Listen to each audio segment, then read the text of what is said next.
Ciao, I'm Mark Kelly. And I'm Peter Wabbas, and together we're part of Marillion. Thanks guys, welcome back to Italy, welcome to Linea Rock. It's our pleasure to have you here.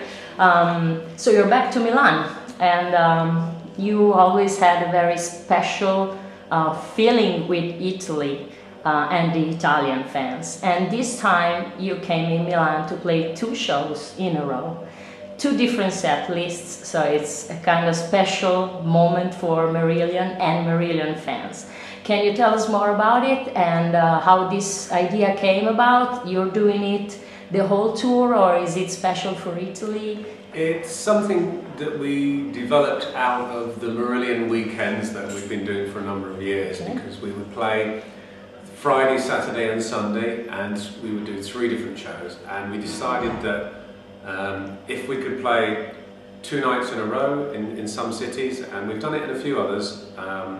In Paris we did it, and we did it a few times in the States. That was the first time we tried it, when we said, okay, we'll play 2 nights in New York, 2 nights in Los Angeles. Okay.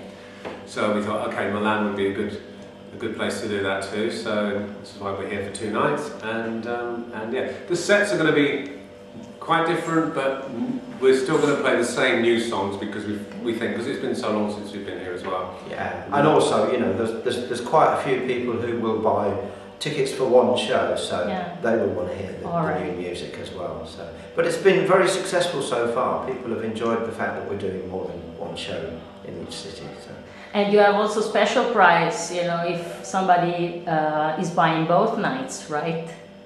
We did in Milan actually. That was a particular thing for Milan. That's special. That is special. Yeah. No, we did a kind of meet and greet the band earlier this afternoon. Oh, is that what that was about? I had no idea. Yeah. I thought we were just going down the pub. Well, yeah, we were, but yeah, that was a special thank you for the people of Milan, or the people of Italy, I should say, who bought tickets for both nights. And how did you compile the set list? Are you managing them as, you know, as if they are from different periods of your career, or you simply pick songs that you like that stay good together? Which is the way you do that? We sort of, I suppose, we go on the style of the songs more than anything. So you know, if we do something like Ocean Cloud one night, then we'll do This Strange Ending the next night. Or if we do Invisible Man one night, we'll do This Strange Engine? No, have you mentioned it? I just said. Oh, okay, yeah. Yeah, Neverland, for example. Yeah, you know. exactly. So we try and, you know, or if we play a few old Fish songs, you know, like All Wet Circles and That Time of the Night one night, then we'll do Kaylee and Lavender the next night, that sort of thing. So try and balance, you know, between the old and the new both nights. There's no theme for each night. Yeah. And when do you actually write the set list? It's in the afternoon of the show, or you prepare them before? No, it's in the afternoon of the show. Okay. Yeah, which is very frustrating for the sound man and the lighting man. But it's good for us because it means that every day, you know, we have something to think about. It's the sound, you know, during the sound check, if there's a song we haven't played for a long time, we'll try it in the sound check. Yeah. And then at the end of the sound check, we'll say, okay, what are we going to play tonight? And we'll write a quick list. Yeah. And then give it to the tour managers as a print out. So that's and that actually keeps it fresh also for you. Yeah, it keeps us. It's a surprise for you as well. Exactly. Yeah. That's good. I mean, it's all taken from a list of songs which we've rehearsed previously. So, which is about how many? It's usually. I don't know, quite a lot of songs actually. There's about probably about 50. Yeah. Okay. Wow. 3 or 4 hours of songs. Most sets are between 2 and 2.5 hours long. So to vary 2 nights, you need quite a lot of material. But luckily, I mean, we've got a lot of songs that hundreds. Yeah. Like, you have a lot of good songs. Well, thank you very much. And one of the other things that people are sometimes frustrated about is that they say, oh, you didn't play this, you know, or this was my favourite song and I didn't get to hear it. So there's more of a chance of people hearing what they actually want to hear with 2 night shows. Yeah, and sometimes if somebody stops you in the street and says, oh, can you play this song tonight? In the sound check, you say, oh, I got asked if we can play this song. They go, all right, we'll do that, you know. So we're quite relaxed about, you know, what songs we're going to play. So you already mentioned the Marillion weekends.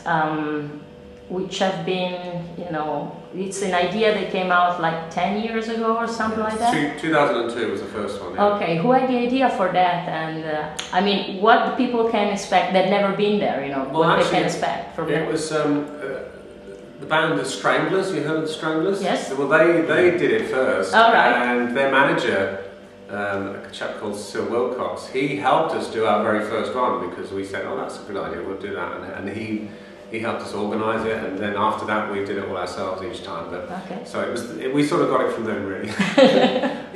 but we've developed it, to be honest. It's been, you know, because they just did it in the UK, and I think they just did 2 nights. Did you just get the idea from them, or you actually participated to some of their weekends? Oh no, we don't. I think Lucy went along to one of them just to see what it was like. But no, it's become our own thing, really. I don't know, no idea what they do at their weekends, or even if they still do them. But and for Marillion, how does it work? I mean, it's just music for the whole weekend, or you? I mean, well, it's lots of things actually. Okay. We get involved in quizzes, and right. we do sort of meet and greets with people, and we always stay on the, for example, the big convention we do is in Holland, Centre Parks, and we stay there along with all of the people who are joining us for the weekend. So they get to sort of hang out and see us wandering around. And we go and visit people for coffee in the morning. Yeah, sometimes. Yeah. We have a thing where we get members of the audience up to play. Oh wow! Oh yeah, swap the band. So they'll get somebody who plays keyboards and they'll replace me for a song, and then somebody will play bass and replace Pete for a song, and we'll get a singer up. Or, so that's sort of in the afternoon. That's not part of the show. That's just. So your relation with the fans is actually very warm, and it's like a big family, right? It is. It's like being on holiday with your, 3,500 of your best, well-known family members. How many? It's very special. Well, in Holland, it's about 3,500. Oh my God! Yeah. Wow, big, huge family. Yeah. It's a big family.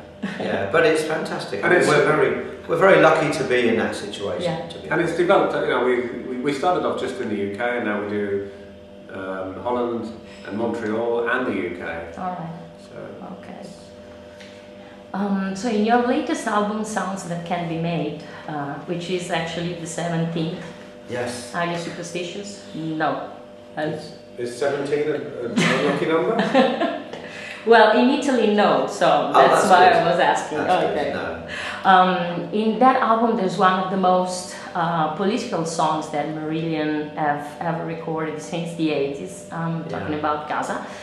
Can you tell us more about it and about the Hoping Foundation and NGO, which I guess are connected to the songs in a sense? Well, NGO is just means non-government organisation. You know that. Yeah. So yeah, the Hoping Foundation was Steve's idea. Steve Hogarth suggested that we ask people to support them because we believe and we've been told that the money that they get goes directly to people in Gaza, and there's not lots of overheads and big fancy offices like some of these charities have. Yeah. But that aside, the song itself was we were just trying to write a song that was not too political, but obviously it's difficult to do when you're talking about something like Gaza. It's written from the point of view of a child living in Gaza, and Steve Hogarth was he was speaking to people living in Gaza to get an idea of what life is like there, using Skype actually. Yeah.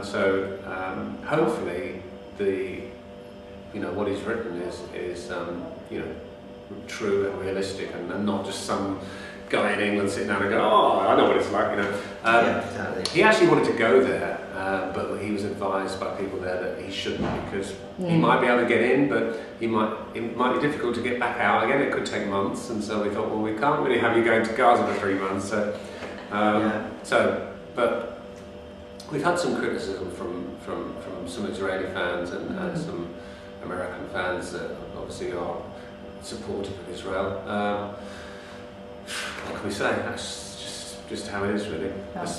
We stand by what's in the song. So.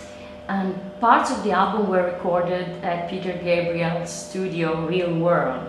in 2011, is that correct? Okay. Did you actually meet him? Was he in the studio at some point, and did you discuss with him the Genesis versus Marillion affair?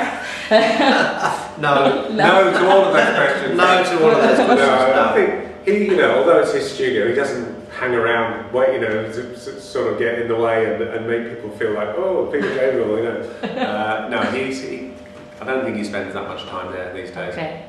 So we didn't meet him. I think he's aware of the band. Well, there's that picture of him with a Marillion t-shirt. Yeah, so, there is. That's true. Yeah, but so, no, I mean he's got his own. He has got a little place there where he works. He's got a little sort of separate studio, which is his sort of workstation there. But he owns another mill, which he's got another studio in, I believe, further down. Just the stream. A few miles away, so we didn't see it, which is a shame. It would have been nice to meet him. But did you actually choose that place because it was Peter Gabriel's, or because it was the place you wanted to go? It's because it's a great studio. All right, that was it. He has, he has made an incredible studio there, and it was very nice to be there. Okay. Marillion is one of the first bands in rock history that had, the balls to self-produce their albums without major labels and without major distribution influence. The name you chose actually for your own label is a statement itself, intact, so very clear. So basically you record your music simply with the cooperation and influence of the fans via pre-orders, is that correct? Yeah. Since about 12 years or even more? 2001 was the first one. How was this idea, how this came about, and did it evolve exactly as you expected? I think it evolved better than I expected, to be honest. But Mark was very influential in all this process. I don't think it was. It didn't feel like it took balls at the time, as you said, because we weren't very happy with the way things were going with dealing with record labels and the fact that they would give you a lump sum of money, like an advance, to record the album, and you record the album, and then they put it out. And then they go, oh, let's do another one. They give you another advance. And it was like being on a treadmill that, we didn't really have, we had just enough money to make another album and then make another one and so on. And so we felt it was becoming an accountancy process rather than something that was in our interest to pursue. Yeah. We were having to make an album a year just in order to survive. This was so from 97, 98, 99, we did 3 albums. And we felt, apart from the difficulty of doing that every year, artistically, we just felt like that we weren't getting a very good deal from the labels, either financially or from them actually promoting the music properly. They just took the money and ran, really, And so we said, look, we don't really want to sign another record deal. Let's ask the fans. That was the point in 2000 when we decided, okay, we'll ask. If the fans would pay for the album in advance, then we wouldn't need to sign a record deal, and that's sort of where we didn't know that it was going to end up being so much internet-based. We always had the idea then that we would release it with a label, but the money would come from the fans, from the pre-orders. But over time, we realised actually that was the best way of doing it. And although we still put our albums out in the shops, what's left of them, and obviously on Amazon and iTunes. It's become very much our own industry, really, and I think we did lead the way. Lots of other bands have copied what we do, and there's websites that have been set up, like Kickstarter, and there's lots of others that basically follow that model, the crowdfunding model that we created. So no, we didn't expect that it would become as successful, but it's great because it gives us freedom, Yeah, you have complete control also artistically, or actually you've always been free in a sense, or before you had some limits, or it's very different now? Well, we're certainly freer in the business sense. And we have more time because we spent It took nearly 3 years to make Soundcheck. I mean, we weren't working on Soundcheck. We made that for the whole 3 years, but in the past, back then, we would have had to just keep working until we finished it. Now it's like, okay, we took 6 months break, we did other things, and then we came back to it. And because we had that time... So you have also creativity freedom now. Exactly, yeah. Okay. And everybody's saying it's one of the best albums we've made, so it obviously helps to have that freedom. Who's more into composition and who's more the arrangement guy in the band? And did it change through the years, or you actually have your method and it's fixed? We all do a bit of everything, really. Yeah. It's very it's very free. We don't have any structure like that, you know. You know, we all try and come up with musical ideas, and we all make suggestions of how to arrange them. Actually, Pete's pretty good at taking musical ideas and then coming and going, hey, what do you think about this? And he'll play us like, he'll made a little arrangement, you know, and we'll go, oh yeah, that's really good. And Mike Hunter, actually, he definitely deserves some credit. I was going to say, because a lot of the arranging... Mike on this album was like a sixth member of the band. Oh, right. He did quite a lot of the arranging. I think I came up with probably more ideas on this album than I have on previous albums, but probably... Yeah, you did actually. But most of the arranging side, I think it just happens as well in the studio. We're all working together and trying things. You know. So you're still working together. Yeah. Very much. Very much. Okay. And even the musical ideas. One person might come up with this like an initial idea, but then somebody else will add to it and make it so much better. You know, so it really is a band effort, really. Yeah. What's surprising after so many years, actually, is how you've always searched for new music solutions, but maintaining a very strong, precise personality. And this is actually a rare talent that few have, also, you know, in the big music business. Do you feel blessed in a sense, and why you? Well, I don't know about blessed. I'm not quite sure I understand what you're asking there, but it's just a matter of working hard, or it's a gift It's a bit of both, I think. I mean, we're lucky in lots of ways, but we do take a lot of care and a lot of attention to detail. And you know, we put a lot of effort into what we want to achieve, and we throw away lots of ideas that a lot of other bands would think would be perfectly fine to put on an album. We're very, very picky. Yeah, perfectionist in some ways. Yeah, which I think you have to be, really. We're always striving to do, you know, better work. And you've always been picky? Or very, very. Yes. Okay. We got worse actually as we get older, I think. You know. I think that's partly due to the amount of material we've released in the past. I mean, we don't want to, repeat ourselves. Yes. So that gives us even smaller margins of things that we would have done in the past. You know, we have to look for new. You never repeat yourselves, but when you hear some Marillion songs, you immediately recognize it's Marillion. You know, so we have an identity. Yeah, very strong. There are certain strengths that I think it's worth us, keeping hold of. Certainly. And that is rare as well. It's something. It's a gift too. Marples from 2004 is considered your absolute masterpiece by, the audience, by the diehard fans, and also by, mixed audience. Do you feel about it the same way? Do you feel that is your masterpiece, or how do you feel that? I'm surprised about that, because although I think, I've tried to look at all of our albums, and because some people pick on certain albums to say that they think they're the best albums, and I'm thinking, Marbles, maybe Brave, maybe Afraid of Sunlight, and either, from the Fish era, maybe Misplaced Childhood or Clutching at Straws, probably. And then there's some that people don't like as much, And I was thinking, what is it about these albums that makes people think they're the best? I think it's, if you've got one or two really good tracks on an album, then it makes you think the whole album is better somehow, And I think Marbles is a good example of that, where it's got, a few really killer tracks like Invisible Man and Neverland, and that's And a fantastic place as well. Well, I mean, yeah, but you know, Afraid of Sunlight has got a. I think that's a stronger album actually.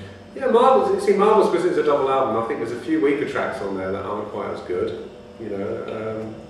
It did allow us, you know, doing a double album. It did allow us to sort of venture off into places that. Has it got Ocean Cloud as well? It has got Ocean Cloud. So, yeah, that's. But then there's songs like Drilling Holes, which would never have appeared on a single album because we wouldn't have sort of given it the time. You know, we would have thought, it's a bit of nonsense, really. It'd be a B-side, you know.